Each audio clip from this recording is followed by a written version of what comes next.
అండి వీడియోలో diploma C23 regulation EEE mechanical civil వీళ్ళకి engineering mathematics 2 subject important questions చూద్దామండి. మీకు మొత్తం M2లో 4 యూనిట్స్ ఉన్నాయి. ఆ 4 యూనిట్స్ యొక్క వెయిటేజ్ ఎలా ఉంది, షార్ట్స్ ఏం ప్రిపేర్ అవ్వాలి, అలానే ఎస్ఎస్ ఏం ప్రిపేర్ అవ్వాలో ఈ వీడియోలో చూద్దాం. ఓకే, ఫస్ట్ యూనిట్ వచ్చి ఇండెఫినైట్ ఇంటిగ్రేషన్. ఈ ఇండెఫినైట్ ఇంటిగ్రేషన్ వెయిటేజ్ 34 మార్క్స్ అండి. ఎస్ఏస్ వచ్చి 2.5 అంటే మీకు ఈచ్ ఎస్ఏ 10 మార్క్స్ కదా. అంటే ఇక్కడే మీకు ఎన్ని మార్క్స్ వచ్చేస్తున్నాయి, 2 ఫుల్ క్వశ్చన్స్ ఉంటాయి, అంటే 10 మార్క్స్ క్వశ్చన్స్ 2 ఉంటాయి. ఇంకొకటేమో 5 మార్క్స్ క్వశ్చన్ ఉంటుంది ఈ యూనిట్ నుండి, అంటే 25 మార్క్స్ ఎస్ఏస్ వస్తాయి. నెక్స్ట్ 3 షార్ట్స్ అంటే ఈచ్ షార్ట్కి వచ్చి 3 మార్క్స్ కదా, అంటే ఇక్కడ 9 marks, total 34 marks. Second unit definite integration, weightage 16 marks, 1 SA 2 shorts. Next third unit వచ్చి applications of definite integrals, weightage 21 marks, SS వచ్చి 1.5, షార్ట్స్ ఏమో 2. నెక్స్ట్ ఫోర్త్ యూనిట్ వచ్చి differential equations, weightage 39. Okay, SS 3 వస్తాయి, అలానే shorts కూడా 3 వస్తాయి. అంటే ఇప్పుడు ఇక్కడున్న ప్రతి ఒక్క దానిలో ఏ టాపిక్ నుంచి ఏ క్వశ్చన్ వస్తుంది, ఏం ప్రిపేర్ అవ్వాలి, ఏం ప్రిపేర్ అయితే మనం ఈజీగా M2 పాస్ అవ్వచ్చో ఈ వీడియోలో చూద్దామండి. ఫస్ట్ యూనిట్ 1 వచ్చి ఇండెఫినైట్ ఇంటిగ్రేషన్ కదా. ఆ ఇండెఫినైట్ ఇంటిగ్రేషన్ నుంచి మనకి 3 షార్ట్స్ వస్తాయని చెప్పాం కదా. 3 షార్ట్స్ దేని నుంచి వస్తాయి ఏంటి అంటే, ఇక్కడ క్వశ్చన్స్ రాసాను చూడండి. Model evaluate integral 3x² + 2x + 5 dx. ఈ మోడల్లో ఒక క్వశ్చన్ వస్తుంది. ఇక్కడ ఇచ్చిన ప్రాబ్లంకి ఏం చేయాలి అంటే, ఇండివిజువల్గా మనం ఇక్కడ ఇంటిగ్రేషన్ అనేది అప్లై చేయాలి. అంటే ఎలా రాస్తాము, integral 3x² dx plus second term integral 2x dx plus integral 5 dx, ఇలా ఇండివిజువల్గా ఇంటిగ్రేషన్ అప్లై చేయాలి. ఇక్కడ 3 అనేది కాన్స్టెంట్ కాబట్టి 3 ముందుకు రాసేసి ఈ x² మనం ఇంటిగ్రేషన్ అప్లై చేస్తాం. అలా 2 కాన్స్టెంట్ కాబట్టి ముందుకు రాసి xకి ఇంటిగ్రేషన్ అప్లై చేస్తాం. 5 అనేది కాన్స్టెంట్ కాబట్టి ముందుకు రాసి ఇక్కడ ఓన్లీ 1 తీసుకుని ఇంటిగ్రేషన్ అనేది అప్లై చేస్తాము. ఈ మోడల్లో కంపల్సరీ ఒక క్వశ్చన్ ఉంటుంది. ఓకే, ఇలా ఇండివిజువల్గా ఇంటిగ్రేషన్ అప్లై చేస్తే ఇక్కడ మీకు తెలియాల్సింది ఏంటి అంటే, integral x⁴ n dx equal to formula ఒకటి తెలియాలి. అంటే ఏంటి, x⁴ n+1/n+1 ఉంది కదా, ఆ ఫార్ములా ఒకటి చూసుకోండి. నెక్స్ట్ వచ్చి ఇంటిగ్రల్ x ఉంటే ఏముంటుంది, అలానే ఇంటిగ్రల్ కాన్స్టెంట్ ఉంటే ఏముంటుంది, అవన్నీ కూడా చూసుకోండి ఫార్ములాస్. ఇలా ఇస్తే ఓకే. అలా కాకుండా ఇదే మోడల్లో మనకి ఇంటిగ్రల్ అని చెప్పి 2x + 1 3x + 5 dx అని ఇలా ఇచ్చారనుకోండి, అప్పుడు కూడా ఏం లేదు, ఈ 2 టర్మ్స్ని మల్టిప్లై చేస్తే మీకు ఈ ఫామ్లోనే కనిపిస్తుంది. అంటే ఒకటి x² టర్ము, ఒకటి x టర్ము, ఒకటేమో కాన్స్టెంట్ టర్ము. ఇలా వచ్చిన తర్వాత కూడా మనం ఏం చేస్తామంటే ఇండివిజువల్గా ఇంటిగ్రేషన్ అనేది అప్లై చేస్తాం. ఈ మోడల్లో కంపల్సరీ ఒక క్వశ్చన్ ఉంటుంది. నెక్స్ట్ వచ్చి ఎవాల్యుయేట్ ఇంటిగ్రల్, ఈ మోడల్లో ఉంటుంది. sin 1x/√1 - x² dx. దీన్ని మనం ఏమంటామంటే ఇంటిగ్రల్ ఆఫ్ ద టైప్ అని ఈ ఫామ్ అనమాట. f(x⁴n f'(x) dx అని ఈ ఫామ్లో ఉంటుంది.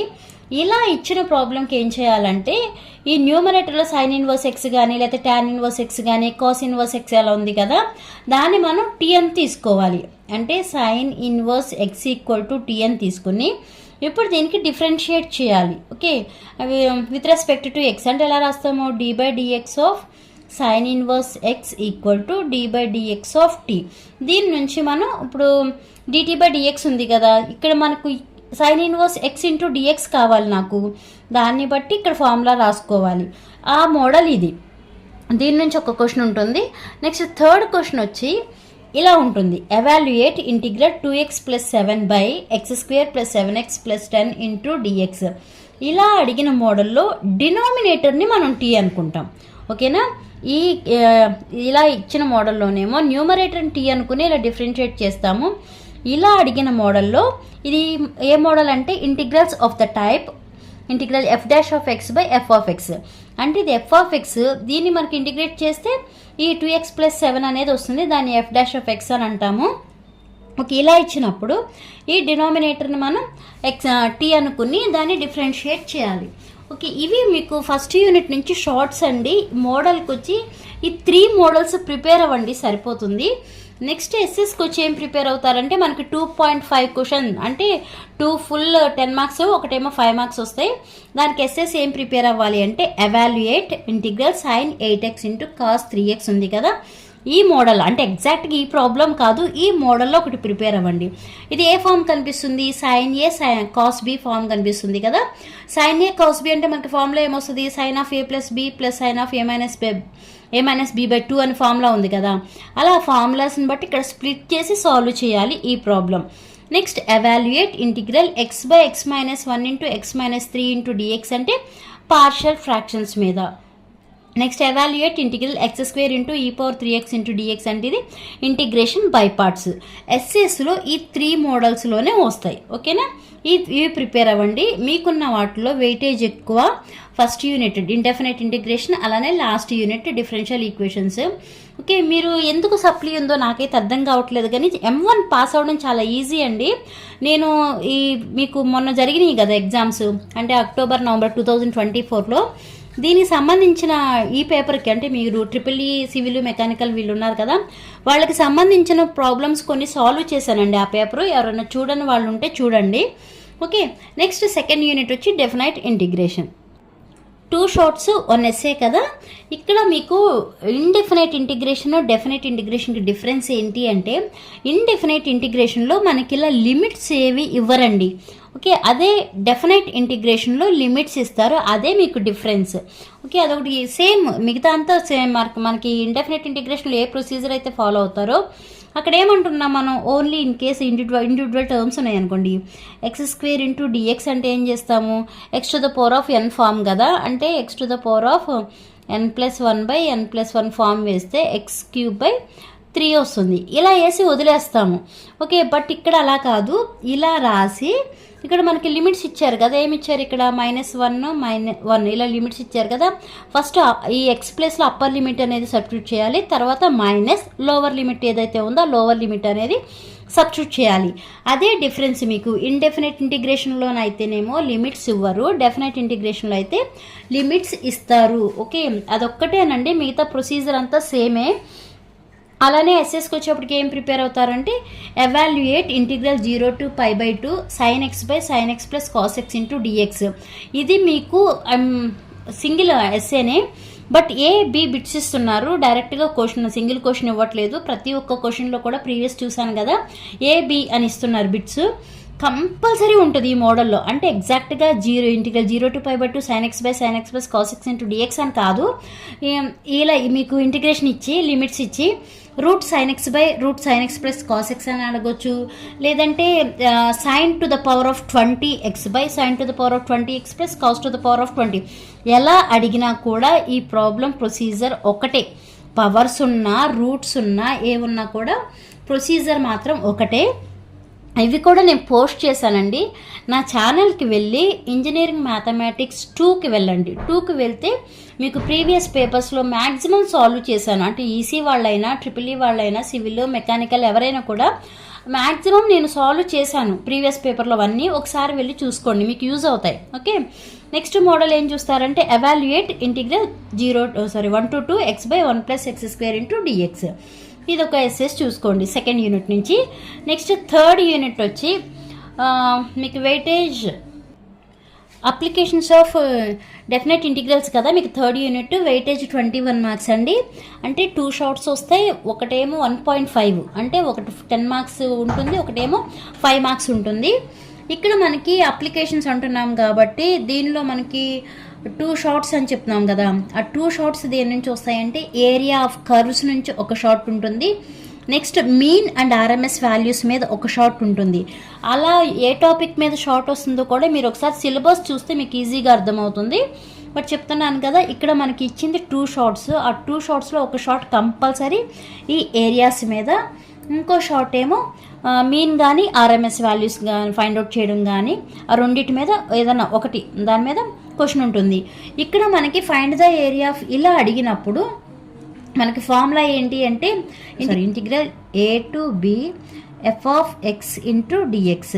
ఈ f of x ప్లేస్లో అంటే మనకి వైఏ కదా, అంటే f of X equal to y అంటే ఇక్కడ మనకి ఇచ్చిన కర్వ్కి నోట్ చేసి ఇంటూ డిఎక్స్ ఇక్కడ మనం డిఫరెన్షియేట్ చేసి ఇచ్చిన లిమిట్స్ ఏంటి ఎక్స్ ఈక్వల్ టు 2 అండ్ 3 అన్నాం కదా అంటే ఏ అనేది 2 అవుతుంది బి ఏమో 3 అవుతుంది ఇవి అప్లై చేస్తే సరిపోతుంది ఈ ఒక్క ఫార్ములానే ఏరియాస్ ఆఫ్ కర్వ్కి యూజ్ చేయాల్సింది ఒక్క ఫార్ములానే అలానే find the mean value of F of X equal to X cube plus 3 over 0,1 అన్నప్పుడు మీన్ వాల్యూ ఫైండ్ అవుట్ చేయమన్నప్పుడు ఫార్ములా మీకు 1/b minus A integral A to B why into dx ఈ formula చాలా easy unit ఏంటి మీరు భయపడకోకుండా డైరెక్ట్గా చక్క formula వేసి చేయగలిగిన యూనిట్ ఏంటి అంటే థర్డ్ యూనిట్ వెయిటేజ్ కూడా ఎక్కువే ఎవరు మిస్ చేయొద్దు చాలా ఈజీ అసలు ఇక్కడ మీరు ఈ unit next last unit differential equations కానీ లేకపోతే ఫస్ట్ యూనిట్లో ఫస్ట్ క్వశ్చన్ కానీ రాసిన ఈజీగా పాస్ అయిపోతారు okay second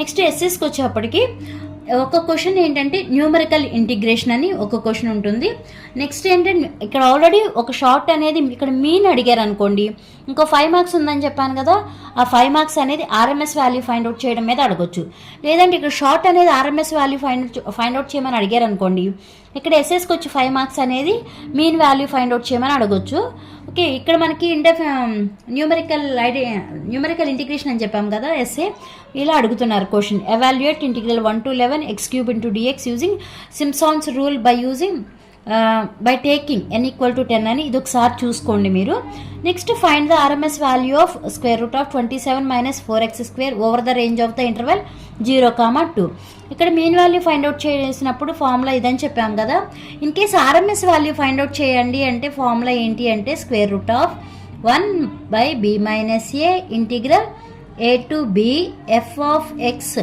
whole square into dx okay ఈ యూనిట్కి వచ్చి మీరు డైరెక్ట్గా ఇది నేను ఎగ్జాక్ట్గా చెప్పలేనండి ఇది మీరు రాయగలరా లేదా అని అది మీ మీద డిసైడ్ అయి ఉంటుంది ఇవి మాత్రం కంపల్సరీ రాయొచ్చు ఈ ఫస్ట్ షార్ట్కి వచ్చి ఫార్ములా ఇది యూజ్ చేస్తాము మీన్ ఫైండ్ అవుట్ చేయాలంటేనేమో ఇది formula 1/b minus integral A to B why into dx అదే ఆర్ఎంఎస్ వాల్యూ ఫైండ్ అవుట్ చేయొచ్చు అంటే integral 1/b minus A integral A to b f of x whole square into dx ఈ 3 formulas నేర్చుకుంటే third యూనిట్లో ఈ 5 marks కదా ఈ యొక్క 11 మార్క్స్ అనేవి కన్ఫామ్గా ఆన్సర్ చేయగలరు ఇది మీరు కొంచెం చూసుకోండి ఓకే నెక్స్ట్ ఫోర్త్ యూనిట్ వచ్చి డిఫరెన్షియల్ ఈక్వేషన్స్ వెయిటేజ్ 39 మార్క్స్ అంటే 3 షార్ట్స్ 3 ఎస్సేస్ వస్తాయి మరి ఈ డిఫరెన్షియల్ ఈక్వేషన్స్ అనగానే మరి దానిలో సబ్ టాపిక్స్ ఉంటాయి కదా ఏమేమి ఉంటాయి అంటే ఇంట్రడక్షన్ టు డిఫరెన్షియల్ ఈక్వేషన్స్ ఒకటి ఉంటుంది next first order differential equation మీద ఒక ప్రాబ్లం ఉంటుంది next second order homogeneous differential equation ఒకటి ఉంటుంది next second order non homogeneous differential equations ఈ డిఫరెన్షియల్ ఈక్వేషన్ సంబంధించి మొత్తం 4 టాపిక్స్ ఉంటాయి ఆ 4 టాపిక్స్లో ఫస్ట్ మనం 3 షార్ట్స్ అన్నాం కదా ఆ 3 షార్ట్స్లో ఫస్ట్ 2 షార్ట్స్ వచ్చి ఇంట్రడక్షన్ టు డిఫరెన్షియల్ ఈక్వేషన్స్ ఆ ఇంట్రడక్షన్ టు డిఫరెన్షియల్ ఈక్వేషన్స్లో ఏముంటాయి అంటే find the order and degree of అంటే ఒక డిఫరెన్షియల్ ఈక్వేషన్ ఇచ్చి ఆ డిఫరెన్షియల్ ఈక్వేషన్కి ఆర్డర్ అలానే డిగ్రీ అనేది ఫైండ్ అవుట్ చేయాలి నెక్స్ట్ వచ్చి find the differential equation by eliminating the arbitrary constants a b from the equation ఈ ఈక్వేషన్ నుంచి ఆర్బిటరీ కాన్స్టెంట్ ఏబిని ఎలిమినేట్ చేస్తూ ప్రాబ్లం అనేది సాల్వ్ ఇవి ఫిక్స్డ్ క్వశ్చన్స్ ఈ ఈక్వేషన్స్ చేంజ్ అవుతాయేమో కానీ కన్ఫామ్గా వచ్చే క్వశ్చన్స్ ఇవి ఓకే ఒకటేమో order and degree find out చేయడం ఒకటేమో ఈ సెకండ్ క్వశ్చన్ ఈ రెండు కూడా ఏ టాపిక్ కింద వస్తాయి అంటే introduction to differential equations okay next 3 shorts అన్నాం కదా 2 షార్ట్స్ అయిపోయినాయి థర్డ్ షార్ట్ అనేది దేని కిందకి వస్తుంది అంటే ఫస్ట్ ఆర్డర్ డిఫరెన్షియల్ ఈక్వేషన్ మీద ప్రాబ్లం అనమాట అంటే ఇవి solve dy by dx equal to square root of 1 minus y square by 1 minus x square కానీ అయితే solve dy by dx plus y by x equal to 0 కానీ next dy by dx equal to 1 plus y square by 1 plus x square అని ఇవన్నీ కూడా variables separable method అని ఉంది కదా ఆ వేరియబుల్స్ సపరబుల్ మెథడ్ అనేది యూస్ చేసి సాల్వ్ చేస్తాము ఇవన్నీ కూడా షార్ట్స్ 4th యూనిట్ నుంచి నెక్స్ట్ ఎస్ఎస్కి వచ్చి ఏం ప్రిపేర్ మొత్తం ఎన్ని ఎస్ఎస్ అని చెప్పాము 3 ఎస్ఎస్ అని చెప్పాము కదా ఆ 3 ఎస్ఎస్లో కూడా మనకి ఒక ఎస్ఏనేమో ఈ ఫస్ట్ ఆర్డర్ డిఫరెన్షియల్ ఈక్వేషన్ మీద ఒక ఎస్ఏ వస్తుంది ఓకే సెకండ్ ఆర్డర్ హోమోజీనియస్ మీద ఒక ఎస్ఏ వస్తుంది next second order non homogeneous మీద థర్డ్ ఎస్ఏ ఓకే 3 ఎస్ఏస్ ఇలా మీకు ఇక్కడ చూసుకుంటే find the integrating factor of the differential equation అని ఇది దేని కిందకు వస్తుంది అంటే మీకు ఫస్ట్ ఆర్డర్ డిఫరెన్షియల్ ఈక్వేషన్ కిందకు వస్తుంది. అంటే ఇక్కడ మనం ఏం ఫైండ్ అవుట్ చేస్తాము అంటే మనకి ఇంటిగ్రేటింగ్ ఫ్యాక్టర్ అనేది ఫైండ్ అవుట్ చేస్తాము. ఆ ఇంటిగ్రేటింగ్ ఫ్యాక్టర్ ఫైండ్ అవుట్ చేయాలంటే ఫార్ములా ఏంటంటే మనకి integrating factor equal to e to the power of integral p of x into dx అని. మనకి పీ ఆఫ్ ఎక్స్ అని తెలియాలంటే అసలు ఫస్ట్ మనకి ఇచ్చిన ఈ ఈక్వేషన్ దేంతో కంపేర్ చేయాలి, dy by dx plus p of x into y equal to q of x అని ఒక ఈక్వేషన్ ఉంది కదా. ఇంకా ఈ ఈక్వేషన్తో కంపేర్ చేస్తూ నెక్స్ట్ ఇంటిగ్రేటింగ్ ఫ్యాక్టర్ అనేది ఫైండ్ అవుట్ చేయాలి. అది దేనికి సంబంధించి ఈ ఫస్ట్ ఆర్డర్ డిఫరెన్షియల్ ఈక్వేషన్ మీద ప్రాబ్లం. నెక్స్ట్ వచ్చి సెకండ్ ఆర్డర్ హోమోజీనియస్ అలానే సెకండ్ ఆర్డర్ నాన్ హోమోజీనియస్ రెండు ఉన్నాయండి. అవి ఇలా ఉంటాయి అన్నమాట. ఏవి ఫార్ములాస్ వచ్చి అదే ప్రాబ్లమ్స్ వచ్చి solve d² plus 16 into y equal to 0 అని. రెండు కూడా మీకు ఇవి హోమోజీనియస్ నాన్ హోమోజీనియస్ సంబంధించండి. ఇలా solve 4d² plus 4d plus 1 of y equal to e⁻x plus cos x plus x. ఇవి హోమోజీనియస్ సెకండ్ ఆర్డర్, ఇవి నాన్ హోమోజీనియస్ సెకండ్ ఆర్డర్. చాలా ఈజీనే పాస్ అవ్వడం. ప్రీవియస్ పేపర్స్ నేను చాలా వరకు సాల్వ్ చేసి పోస్ట్ చేశానండి. ఎవరైనా చూడని వాళ్ళు ఉంటే ఒకసారి చూసుకోండి, మీకు చాలా యూజ్ అవుతాయి. ఓకే, ఈ వీడియో మీకు అర్థమైతే లైక్ చేయండి, షేర్ చేయండి, అలానే సబ్స్క్రైబ్ చేయండి. Thanks for watching.